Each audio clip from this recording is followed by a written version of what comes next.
Bien, el otro día estábamos comenzando con la precesión geodésica. Os recuerdo que teníamos la estrella, la Tierra o lo que sea. Vamos a poner la Tierra, que es sobre el cuerpo que se ha medido la precesión. Teníamos un spin que giraba en el plano de la órbita. Bueno, que no giraba si no hubiera precesión. El giróscopo, la rueda de la bici, si no hay un efecto de precesión, tiene que apuntar en esa dirección. Aunque el movimiento de traslación, si rote, la rueda no se mueve, ¿no?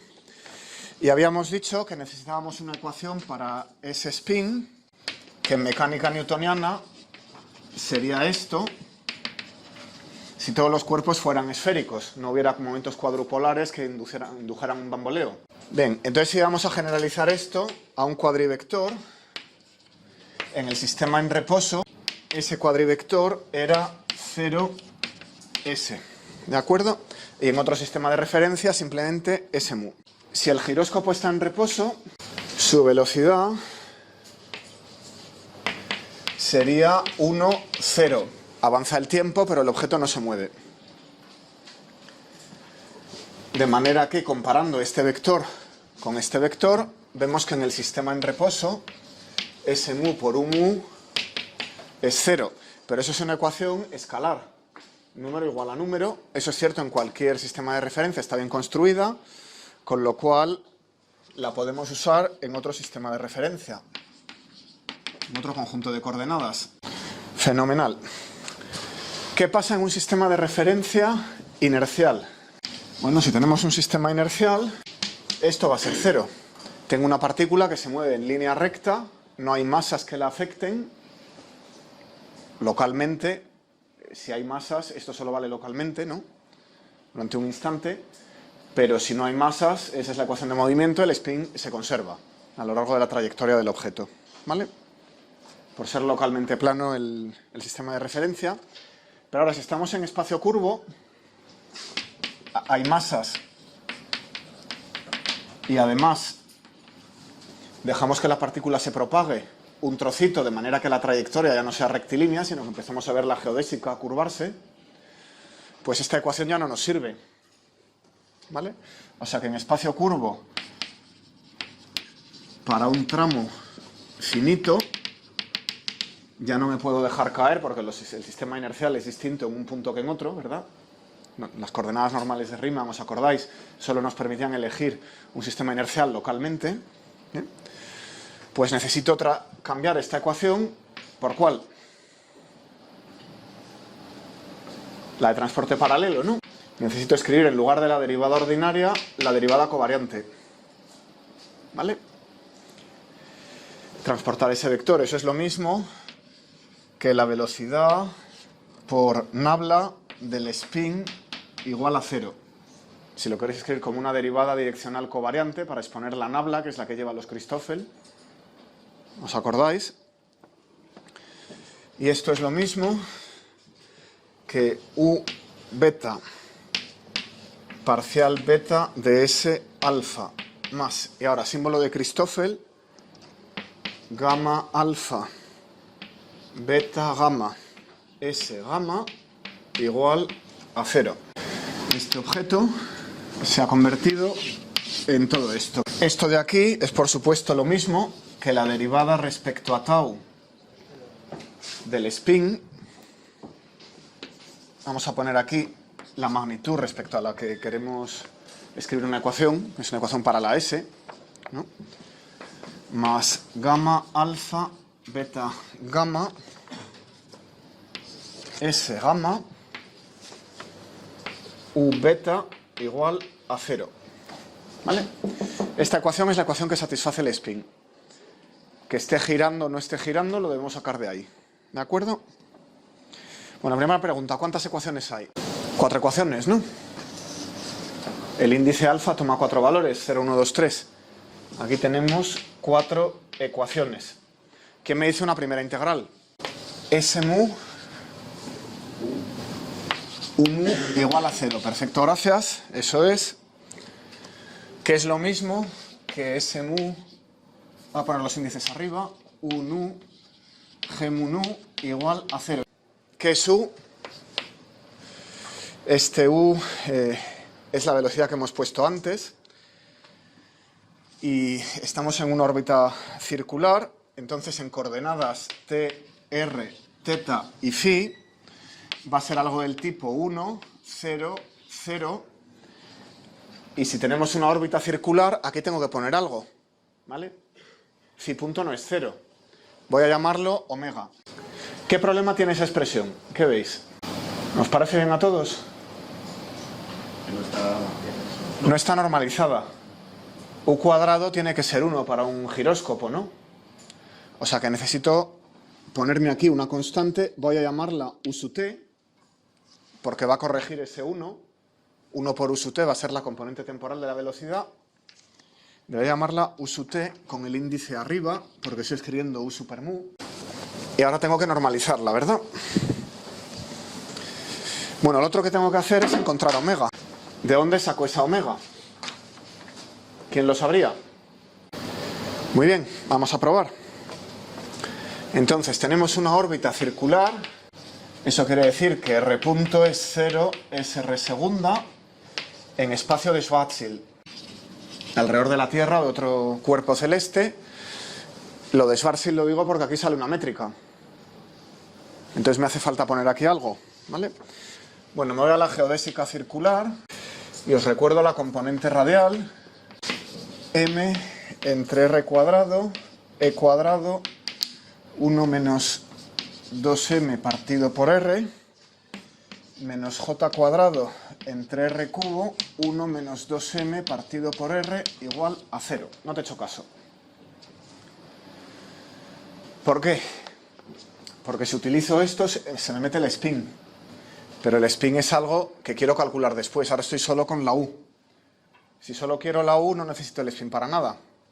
Entonces voy a utilizar una ecuación parecida a esta, pero en vez de esa s, una u. Y en vez de un 0, pues un 1 teníamos para un cuerpo material. Esta era la primera integral de la geodésica radial de Schwarzschild y venía de u mu, u nu, g mu nu igual a 1, ¿verdad? Lo vimos en su momento. Bien, voy a intentar recombinar esto un poco para extraer la omega de algún sitio. ¿Qué es la omega? ¿Qué es lo que busco? Omega va a ser de phi de t, vista desde lejos, vista desde el observador en infinito, o sea que utilizo el tiempo en infinito, ¿vale? Está en coordenadas de Schwarzschild. Si lo quiero pasar a tau, porque claro, en este tipo de ecuaciones geodésicas y tal, los tiempos van a ser los propios, ¿no? Con lo cual utilizo la regla de la cadena de phi de tau de t. O lo que es lo mismo, de phi de tau entre dt de tau. ¿De acuerdo? Eso es lo que busco. Y esto es lo que teníamos en su momento. ¿Vale? Bueno. Voy a despejar aquí e cuadrado entre j cuadrado. E cuadrado entre j cuadrado, que es 1 menos 2m entre r cuadrado por 1 entre mr. De donde la energía por unidad de masa entre el momento angular por unidad de masa es 1 menos 2m entre r, 1 entre raíz de mr. Bueno, aquí estoy viendo la j. Y aquí estoy viendo la energía del otro día, salvo potencias de r cuadrado y tal, ¿vale? O sea que este cociente entre j me está enseñando que es la omega, ¿vale? ¿Veis un poco la lógica? Con la velocidad angular reconstruyo el momento angular por unidad de masa, pero claro, tiene que ser la velocidad angular propia. Y lo que hay abajo tiene que ver con la energía, porque es el cociente de los dos tiempos, el de Schwarzschild y el propio. Repasaos la lección de Schwarzschild del otro día, y con eso estamos. Sacáis la omega, que es j entre r cuadrado, eso es este primer término, de phi de tau, y después e entre 1 menos 2m partido por r. Esto viene de aquí, ¿vale? Ahora sustituyo esta otra y ya despejo omega. Y omega cuadrado sale m entre r cubo. ¿Quién conoce esa relación? Es la tercera ley de Kepler, ¿no? Frecuencia al cuadrado, masa, bueno, ponedle una g si queréis, aparece la g, r cubo, ¿verdad? O sea que para la órbita circular, la frecuencia angular es la misma que la newtoniana, propiedad de Schwarzschild. Bien, vuelvo a la velocidad, ya tengo la omega.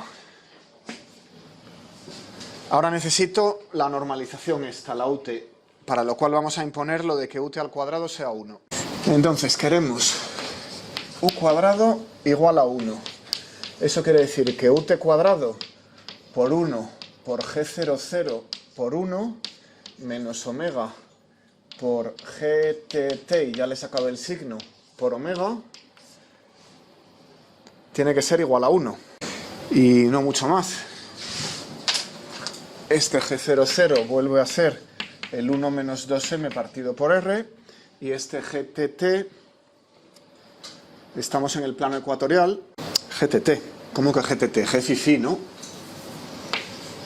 G phi phi, estamos en el plano ecuatorial, eso quiere decir que el seno de teta es 1, con lo cual me queda aquí un r cuadrado. Y el seno al cuadrado el seno de teta fuera, el seno al cuadrado de teta no entra, es 1. Ahora es fácil, despejo ut cuadrado, porque claro, omega por omega lo tenemos de antes, ya está calculado, y el ut cuadrado lo multiplica todo, o sea que todo pasa al otro lado, todo este paréntesis pasa dividiendo, así que queda ut cuadrado igual a 1 entre 1 menos 3m partido por r. Así que ya lo tenemos. La cuadrivelocidad mu es 1 entre la raíz de 1 menos 3m partido por r, 1, 0, 0 y la omega de Kepler. Esa es la cuadrivelocidad de una partícula que sigue una órbita circular en el espacio-tiempo de Schwarzschild. La podíamos haber sacado el otro día, pero no nos hizo falta. Ahora la necesito porque la voy a tener que meter en esta ecuación para ver qué hace el giróscopo. Pues vuelvo al spin. S mu mu g mu nu igual a 0. Claro, de un u solo tengo dos componentes, la ut y la uφ. Así que esa ecuación tiene dos términos, que son 1 menos 2m partido por r, que es el g00, por st ut, y r cuadrado, que viene del g phi phi en el plano ecuatorial, s phi uφ. Bueno, uφ sabemos que es a su vez omega ut. Así que despejo st. Y queda que st es la omega de Kepler, r cuadrado, entre el factor de Schwarzschild por s phi. Y no puedo avanzar más. Eso es todo lo que me da esa primera integral. Me da una relación entre la componente temporal del cuadrivector del spin y la componente azimutal. A ver, vamos a poner otra vez la órbita. Entonces, el spin tiene una proyección en la componente phi, una proyección radial y una proyección temporal, ¿no? Que no puedo dibujar, es un cuadrivector. Y acabamos de sacar una ecuación que relaciona esa temporal con la azimutal. Bueno, ¿qué más podemos hacer? Pues con esta primera integral no mucho más. Así que vuelta a la ecuación geodésica, vuelta a la ecuación de transporte paralelo. Lo que estábamos haciendo era transportar paralelamente el spin. Y a ver qué aprendemos allí. Es parecida a la geodésica, ¿no? Pero es de primer orden, dsr de tau, es una ecuación de transporte paralelo, gamma r, beta gamma, s gamma, u beta igual a 0, y s phi respecto de tau, gamma phi, beta gamma, s gamma, u beta igual a 0. Bueno, necesito los Christoffel, pero es el espacio-tiempo de Schwarzschild, así que ya los hemos comentado alguna vez. ¿Vale? Sustituís aquí los Christoffel Y obtenemos un sistema 2×2 dsr respecto de t y ds phi respecto de t, 0, omega r menos 3m menos omega entre r, 0, sr, s phi, que es bastante sencillo. Es típico de un oscilador, escrito en dos componentes. Entonces lo que podemos hacer es derivar la primera y sustituir la segunda, ¿verdad? Al derivar la primera expongo ese punto phi. Y ese punto phi es de lo que me habla la segunda, con lo cual la puedo sustituir. ¿Qué queda? Derivada segunda de sr respecto a t dos veces, omega r menos 3m por menos omega cuadrado entre r, s, r. Efectivamente, parece la ecuación de un oscilador. Vamos a agrupar todas estas constantes. Esto es menos 1 menos 3m partido por r, y me he pasado con una omega de más. Aquí hay una omega de más, ya la he puesto allí. 1 menos 3m partido por r, omega cuadrado, sr. Y a toda esta cantidad la llamamos omega prima cuadrado. ¿Qué estamos viendo ahí? Omega era la frecuencia de la órbita, la frecuencia angular, ¿verdad? Y resulta que la componente radial del spin, la que apunta hacia el centro de la Tierra, si se trata de un satélite, el giróscopo que apuntaría hacia el centro de la Tierra, oscila. Es decir, que la intensidad del spin en esa dirección se encoge y aumenta. Eso quiere decir que el giróscopo gira más deprisa, más despacio, en el plano perpendicular al centro de la Tierra. Y eso ocurre también en la dirección azimutal. Podríamos haberlo hecho al revés y encontraríamos la ecuación del oscilador para la s phi. Es decir, que hay una transferencia de spin entre el giro mirando hacia la Tierra y el giro mirando hacia la dirección en la que avanzo. Las dos componentes de giro están oscilando entre ellas, ¿no? Y la frecuencia de oscilación, esta omega prima cuadrado, es distinta de la frecuencia de la órbita. Es mucho más pequeña, de hecho, ¿vale? Es proporcional a la frecuencia de la órbita, pero ya el factor 1 menos 3m partido por r. O sea que si no estoy cerca de un agujero negro, eso es un factor pequeño. Si la R no es parecida a la masa.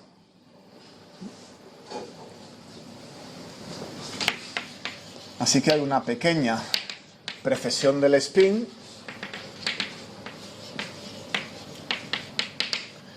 que es proporcional a la frecuencia de Kepler al cuadrado. ¿Vale? Bueno.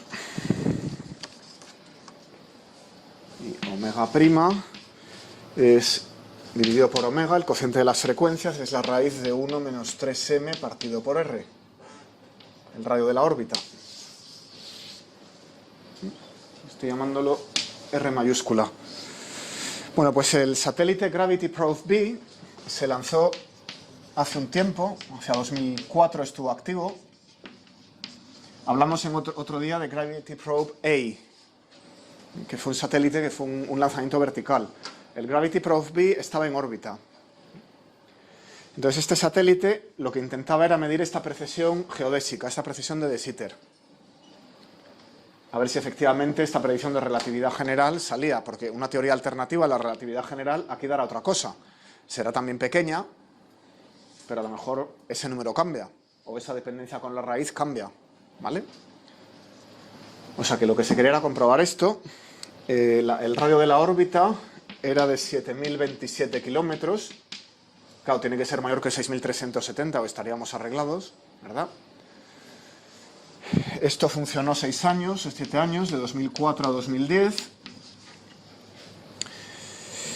Y la predicción, pues, es la masa de la Tierra entre R, que no es muy grande.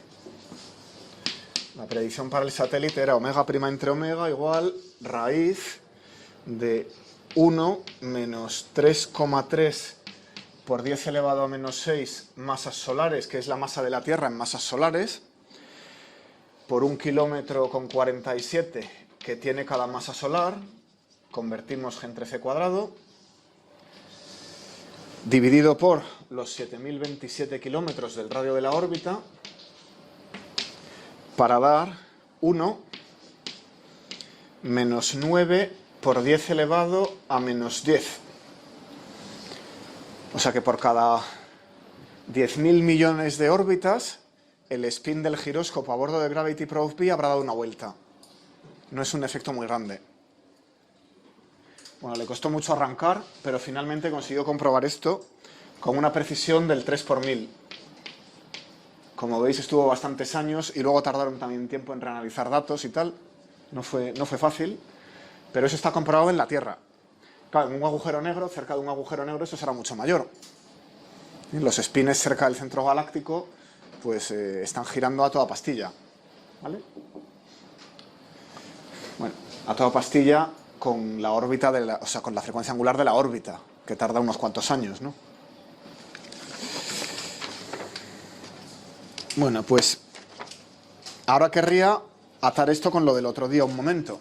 Escribir la precesión de Thomas que vimos, el efecto de relatividad especial de la clase anterior, en este lenguaje. Teníamos que la derivada del spin respecto al tiempo era omega por s, ¿verdad? Donde esta frecuencia angular de Thomas, voy a ponerlo todo, porque por aquí está la Tierra, para que no se confunda con la de la Tierra. Teníamos una ecuación parecida a la que acabamos de escribir. El spin está oscilando en una precesión, y esto era gamma cuadrado entre gamma más 1, que prácticamente es un medio para un cuerpo no relativista.